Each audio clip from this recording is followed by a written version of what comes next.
Kinshasa na biso, réalité ya banaki, réalité ya banaki, réalité ya banakino. Buyukite, bukuyoka kaka. Kinshasa na biso, kin eleki partout. KNB, Kinshasa na biso, kin eleki partout. Kinshasa eleki partout. Mikolo nezabino, pardon. Jima sala yolo karatarate. Ya on a bien gayo. Jima mukende. Oumela. KNB, kin eleki partout. Rien à dire, toi on a terre envié, parce que kin eleki partout et l'osako liboso ambongo mosanto azate Céline Don Kardasha isongolo bizubai bana kin ke bana jago zape so kuta nango KNB Telema qui chasse eleki partout Jimmy Mukendi Oumela KNB ko zape te so kuta nango check ovandi. Abonnez-vous sur notre chaîne YouTube Kinshasa na biso. Bon week-end na Bandinyo sa magazine KNB ozo continuer toujours pour informer bino pe ko pesa bino ba vraie réalité à Kinshasa.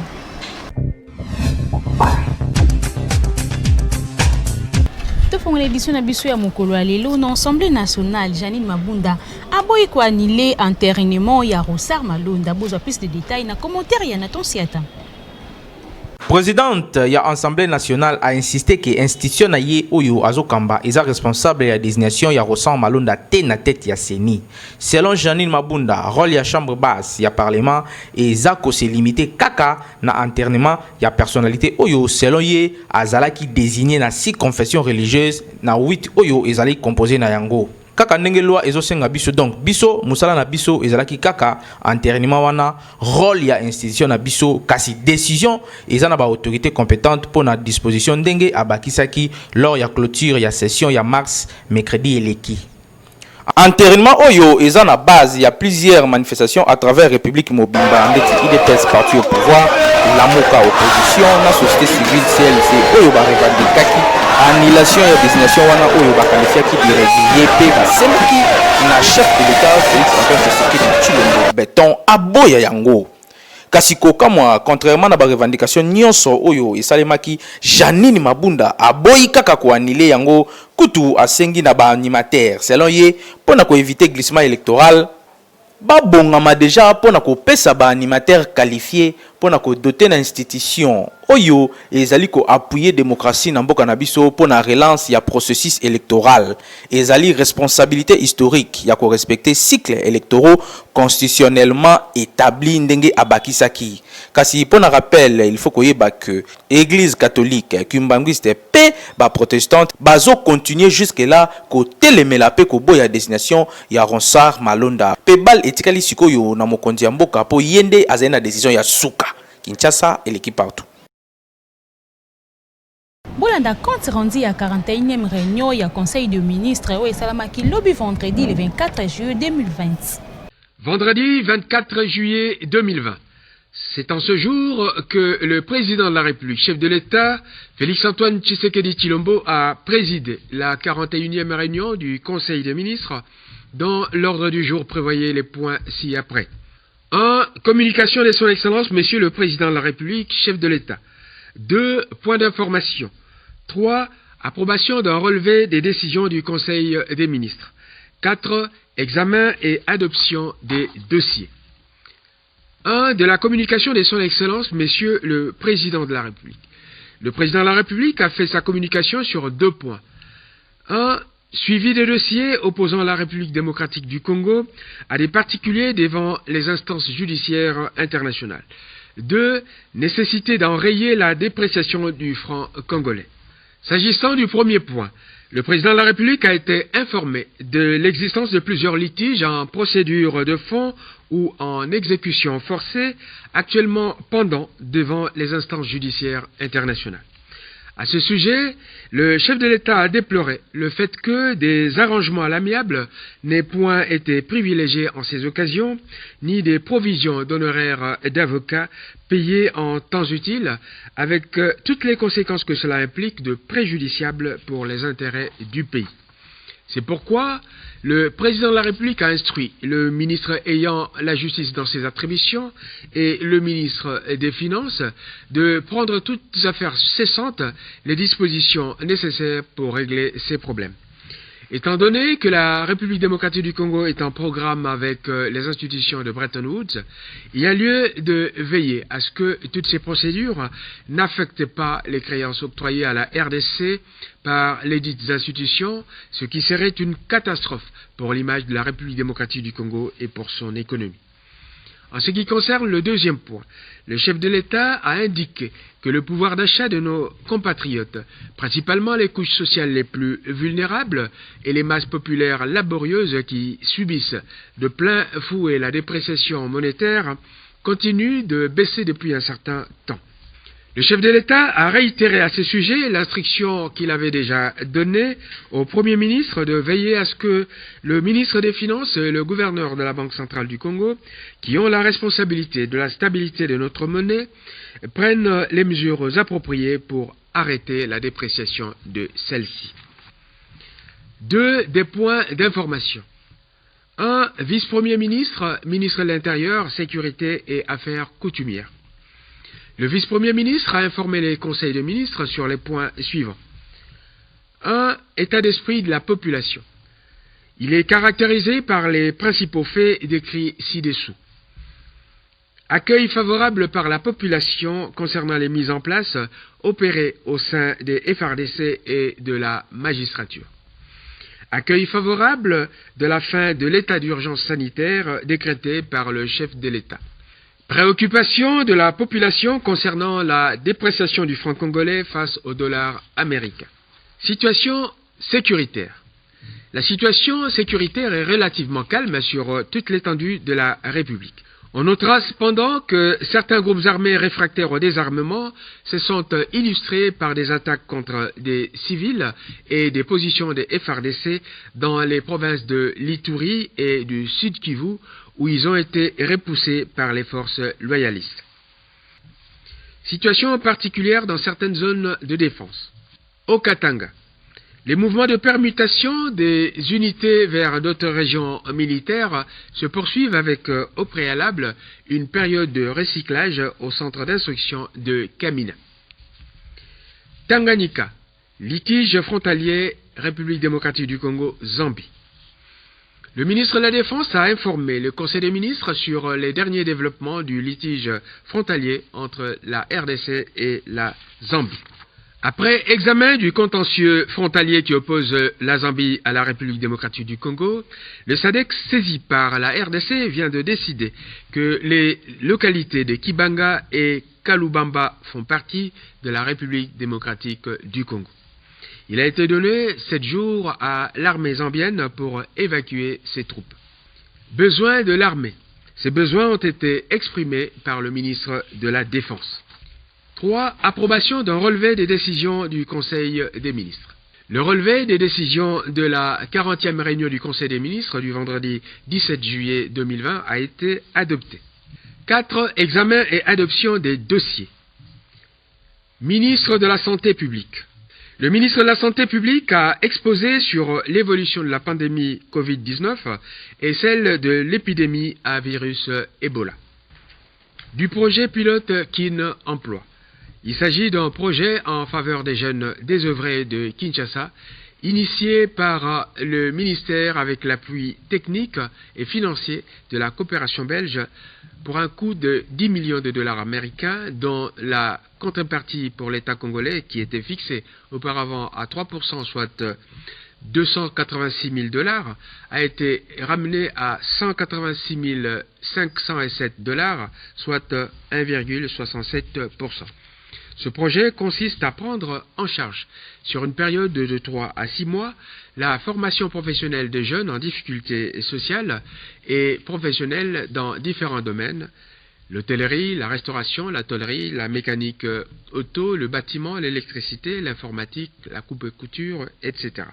Dans un premier temps, cette formation qui concernera les communes ciblées comme à caractère urbano-rural et à forte vulnérabilité sera proposée à un échantillon de 500 jeunes, dites enfants de la rue, non scolarisés et ou déscolarisés, avec ou sans diplôme, âgés de 16 à 35 ans, de même que les personnes vivant avec handicap. Après débat et délibérations, le Conseil des ministres a adopté ces deux dossiers et autorisé leur financement. Commencé à 12h juste, la réunion s'est terminée vers 17h45. Je vous remercie. Nanor Kivu calme zongi après ma combat et ma cassi entre deux factions rebelles na Rutshuru. Vous avez plus de détails na commentaire ya Nathan Siata. Calme ezongi na contrée oyo ya Rugare na territoire ya Rutshuru na plus ou moins 30 km ya ville ya Goma vendredi oyo 24 juillet 2020 na Butu après affrontement oyo et opposaki deux factions rebelles depuis mercredi eleki na partie oyo ya Nord Kivu.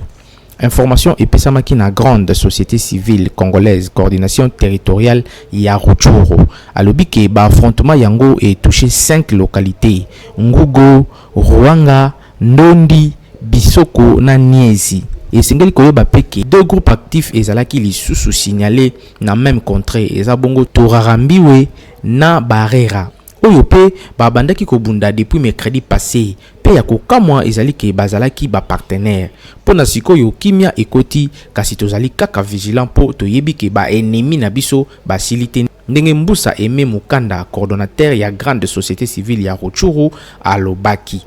Pour un rappel, jeudi et l'équipe mouvement ya rébellion M23 a salaki lisusu apparition na kaka na partie nord ya ville ya Goma chef lié ya province ya Nord Kivu na yango coordination provinciale ya société civile a sengi na ba forces armées ya République démocratique du Congo FRDC ba tiama yele pour na mettre fin na ba mouvement nyonso ya rébellion na est ya République démocratique du Congo.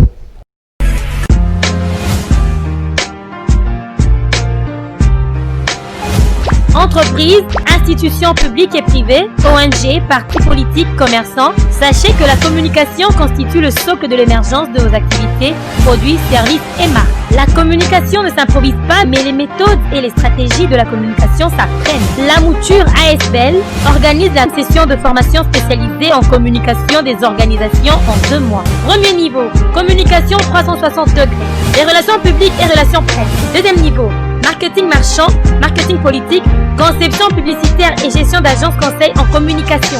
Venez apprendre les méthodes pratiques de la gestion de votre organisation avec les formateurs hautement qualifiés et expérimentés. Coordonnateur ya magazine KNB Jimou Kenzi a dévoilé le programme ya Sika coaching na Lingala pour l'encadrement ya jeunesse. Bolanda Kango chaque jour à 21h juste na chaîne YouTube Jimou Kenzi les coachs. Moi je suis là pour vous faire réussir, pour vous motiver à réussir et pour découvrir meilleure version et personnalité Nabino. C'est qui un coach? Un coach est un entraîneur. Un coach c'est quelqu'un qui s'occupe de ton image. Tout le vérité. Est-ce que par exemple la République démocratique du Congo Tozaka a besoin de mettre ma politicien? Mon frère bonheur n'a pas dépendre de yo moko.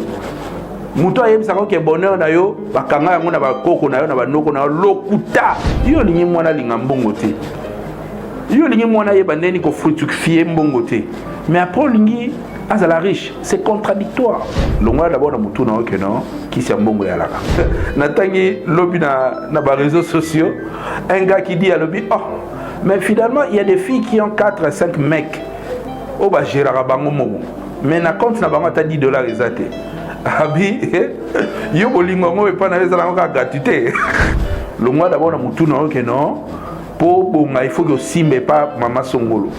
Je suis à l'antenne désormais chaque jour à 21h heure il y a République démocratique du Congo pour na couper Sabino ba séance à coaching et acteur principal il y a programme oh ce n'est pas moi acteur principal il y a programme oh Ezayo eza coaching na Lingala nana ezalate ezaba biloko mo oyo ninge côté na ninge zoyela mutana ozela ngote monsieur Koti. C'était moi votre frère Jimmy Mukendi Chimanga le coach et je suis là juste pour vous booster.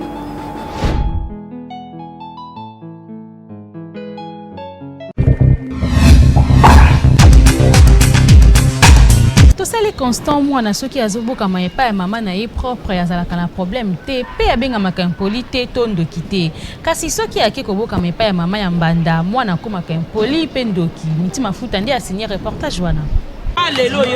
Tokoma komona mingi na Kinshasa mwana soki azali kobokwama esika papa to mama na ye bazali akolaka malamu azalaka penza na problème makasi te.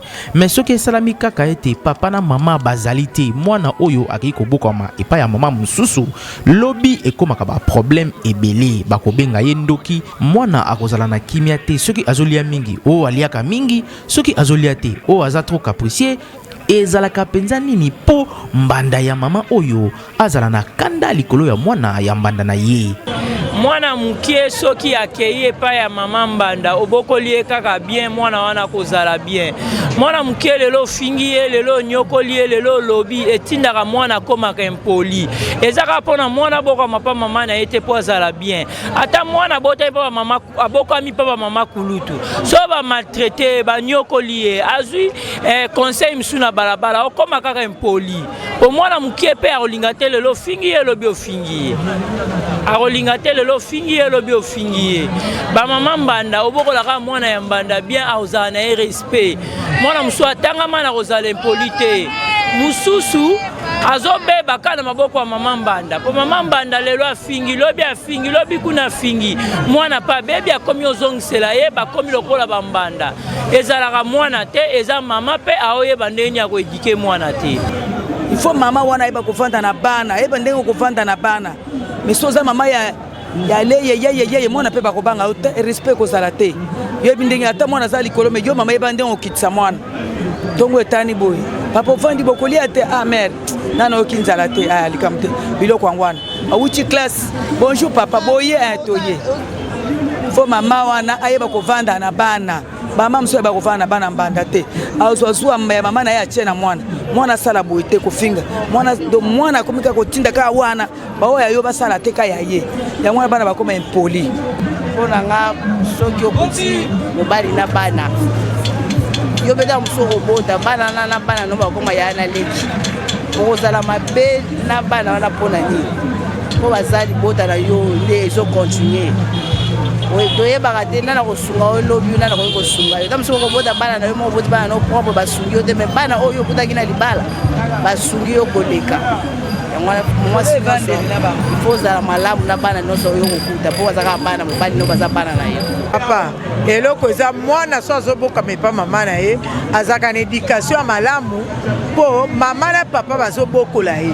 Soki papa na mama bakabwani so tiake pa mama mususu mama mbanda mama na kobokola ya ndenga malamu te abokoleka na mutema mabe yango wana epesaka mwana mutema mabe abanda komanke mama wana mais soki aza mama malamu abokolela ndenga malamu mwana pe akozwa éducation malamu. Mama bokola mwana ya mbanda lokola mwana na yo po lobi oyebi te eza na bana misusu basunga bambanda ya mama na bango kaka po abokolaki ye malamu po kokanisa misusu bana oyo boti bakosunga yo nzoka nde waya bana ya mbanda kutu nde bakoyi kosunga yo koleka bana oyo yo moko boti. Donc bokola bana nyonso malamu lokola bana na yo. Mituna etunamaki na population soki ezali normal na mobali akabela papa bokilo na ye bilamba o esi alata mitima futa ndi asigné reportage oyo na Myriam Makana. Mibali misusu bazalaka lisusu na respecté envers ba papa bokilo na bango. Okomona papa azokabela papa bokilo na ye bilamba oyo esi alata. Na yango totunaki est-ce que ça normal mobali akabela papa bokilo na ye bilamba oyo esi alata? Wana za marque de respect bokilo na ngai ngana zo bilamba na ngai na pesa ya lwata wana vraiment ezalaka te wana epa na biso wana eza vraiment attention ata asimbi elamba na ngai wana eza chimba wana salon ekolo na biso eza mabe ata pe bokilo wana ko simba ngote bia ko lwata ngote mais surtout basi moi si faut alpe vigilant mon bar na jamais à cause de bilamba na ye oya lwati apese papa na ye ouais ça marque de respect. Surtout bateau basala makamwana vraiment batika eza mabe ata papa ope ouais so bilamba ya bokilo na yepo alwata wana za pe mabe lisusu batika ba comportement za comportement ko mabe eza comportement bizarre et ko simba te de quoi simba te ngana so bilamba na ngai na ka o ngana na lwati na misa ho na pesa ba kilo jamais de quoi simba te. Premièrement, d'abord na routine na biso ba Congo pona luzi tunde tolobaka na lopoto respect to salaka makambo wana te parce que elamba oyo nga na lati na nzoto na ngai et puis nakende napesa yango papa bokilo. Vraiment ce n'est pas normal. Vaut mieux que soki naza na makoki na kozwa ye na memi esika baoteka bilamba aponi bilamba oyo aza nango mposa napesi ye akende kolata comme cadeau oyo na offrir ye. Maintenant ke nazwa elamba oyo nga nalati napesa yango papa bokilo na ngai, vraiment eza pena respecté. Bon, conseil na nga na kopesa ba oyo batambolaka na ignorance na libunga bakata système wana eza malamu tege kozwa elamba na yo opesa yango papa bokilo. Ntango mosusu bazalaki na conscience te, bazalaki na boyebi te, bayeba bango ke biso bandeko na bango topesi bango conseil eza malamu te batika makambo wana. Jamais na mona tata mukolo moko te non na zelamba nango nga na latina na pesa papa bokilo alata ngo loba ya non so na zambo na kosomela ta veste alati mais elamba nango nga na lati par exemple na polo pembo ndenge zaboy na pesa papa bokilo na nga alata c'est na respecter de pena mona te depuis na botama. Bon, conseil nga opesa bango ya no batika kosala ngo te so esali so basala kango batika kosala ngo te eza soni même ata na biso ba jeune garçon. Et ça normal tiens pour la valeur au bus de pesa papa bokilo neti nga bo na valeur on pesa papa bokilo na nga pour na spécial loko faut na kene pena na magasin na somelo ya sika attendez ni bon na pesi donc bon na pesi na ozelo ya kala to nga na sina lati so kutu lwana biloto kabela ba petit frère to kabela tam suba massa mais pas bokilo te. Papa bokilo, maman bokilo, ça me pèse valeur na ndenga mukete. Pour nga éducation wana zwa. Donc maman ya moi si, to papa ya moi si, azaka lwa papa na ngai. Donc na olinga tena zolo moi ma beto ya kala na pesa. Ça bien ti. Vraiment na muke to zwa biso bana mibali, il faut débriaka. Ndengo zana yo bien, mais il faut ça la effort. Ce qui porte ba famille bokilo na yo olinga ba pesa valeur mo boye. Aux en valeur bien. Chose en elo propre et bien au bon c'est le papa bokilo na yo maman bokilo na aussi au PC au PC n'importe quoi te donc pour ngap na conseil ba mbalo bazamba manengo wana vraiment batika atako balobaka ke cadeau baboyaka yango te na signe ya respect papa bokilo bakabelaka ye te elamba oyo esi olata po elamba oyo ezui déjà mutoki na yo eza bien te papa ya mwasi na yo alata yango lisusu papa bokilo bapesaka ye respect donc somba elamba ya sika po kabela papa bokilo na yo. Kinshasa eleki partout. Lelo balobaka ki après l'amour c'est l'amitié kasi mibali misusu bazalaka soki akabwa na mwasi ayinye lokola kutu bapasa ba bon moment ensemble te na yango totunaki na ba papa soki ex na yo apesi invitation ya mariage na ye okokende to koboya. Reportage ya Hervé Zaka na Myriam Makana. Bakulutu baloba masuwa ekufaka libongo etikalaka. Expression wana elakisaka ke soki ozalaki na relation na mutu atabo bebani il faut reconnaissance ezalaka entre bino. To constata na mibali mingi na Kinshasa oyo soki akabwani na mwasi moko eke lobi bakutani na nzela on dirait bayebani te, c'est-à-dire akoyi na moninga lokola likambo mosusu.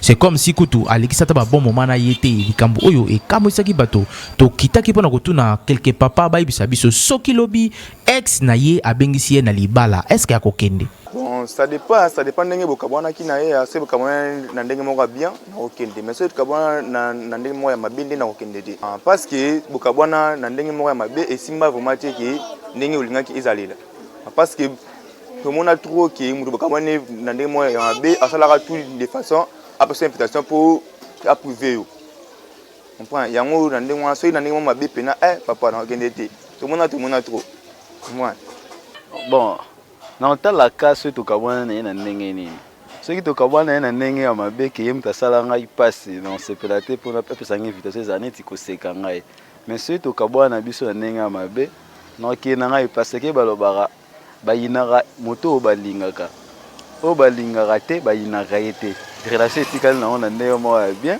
naokende na ngai naoparticipe na ngai naoboya te eza invitation lokola epesameli ye tour na ngai mpe ekokoma kaka alors que topesa biso bacharge ebele te ke ono abali non nanga naokende na ngai so tokabona ndenge ya malamu naokende mais so tokabona ndenge ya mabe asala ngai mpasi naokende te parce que naondinga sepela te parce qu'il y a des gens oyo babandokoloba sur place wana ekosala nga vraiment bien te mais so tokabona so na ndenge ya malamu ata bato balobi na bango mais nazadela babagage oyo naodefendre ke no te tokabona biso na ndenge ya malamu relation etika nango na ndenge ya malamu koyebana nyonso eza nzambe moto asalaka yango à travers une relation nzambe asalaki bino ntango mosusu lobi moko boye ya vie na okobongana eza na nzela na ye mais soki yo okomisi yango lokola ndeti akomi adversaire na yo bongo lobi sikoyo soki okomi na esika moko biso eza dossier mo moto atraite ngo eza ye donc okende te mpo yo okomisaki na rankine à l'aise okende très à l'aise parce que ngai nakeka eza ke nakeka kopartage esengo moko na ye mpo tosalaki relation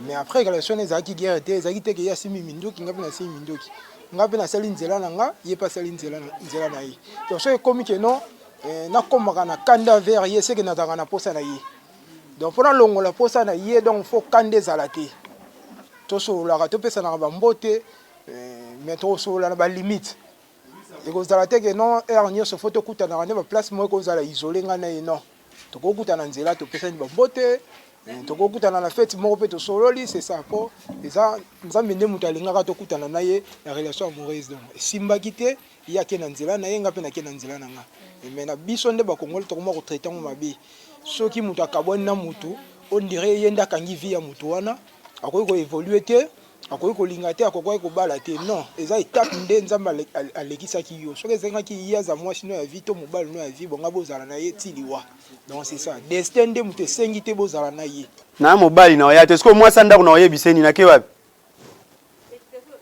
nayesa mwasi ndako nini soki eza invitation ya solo abike epesa na famille mobali na yenga na oya te mpo nga mwasi ndako na oyebiseni naketala oyo basepela esimba te nakoyaka te azwa invitation apesa na baleki na batata bana mama ngana libala se kufa de simte bona oya na oya osani po eloko tolandelaka fete eza ta mosuku kolia na komela bon biso so totelemi epa na biso na sayo awa so soit 2 eza ya 3 eza kwanga baokata ya 100 francs ezali bo eloko ememanga na fete mpona kwanga 200 na Thomson na 100 francs masanga biso osomba again na 5 c'est loni so nokendele fete mpona bière. En tout cas, papa, oyo bozalaka na comportement oyo bo changer pour toyebi ete lobby moto akosalisa yo ayebanite, il faut ko garder ba relation kaka ndenge balobaka luka kimia na moto nyonso po lobby oyebite lobby ezali ya nzambe yekola kofanda na bato po lobby ozanga te Kinshasa et l'équipe partout. Abonnez-vous sur notre chaîne YouTube Kinshasa na biso. Bozalaki tellement ebele ya kolanda magazine KNB kasokomi na suka soki bosepelaki na édition mokola lelo popesa merci une équipe rédactionnelle mobile KNB mitima futa ndi azalaki na sima caméra on attend siata na réalisation pe coordination ya Jimmy Kenzi kaka ndenge to message ko sabino otikalaka toujours côté pe branché na chaîne YouTube Kinshasa na biso Kinshasa yo et l'équipe partout.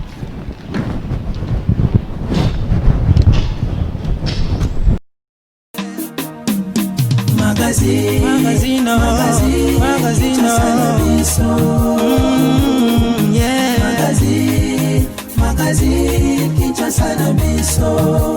Réalité ya banaki, réalité ya banaki, réalité ya banaki no.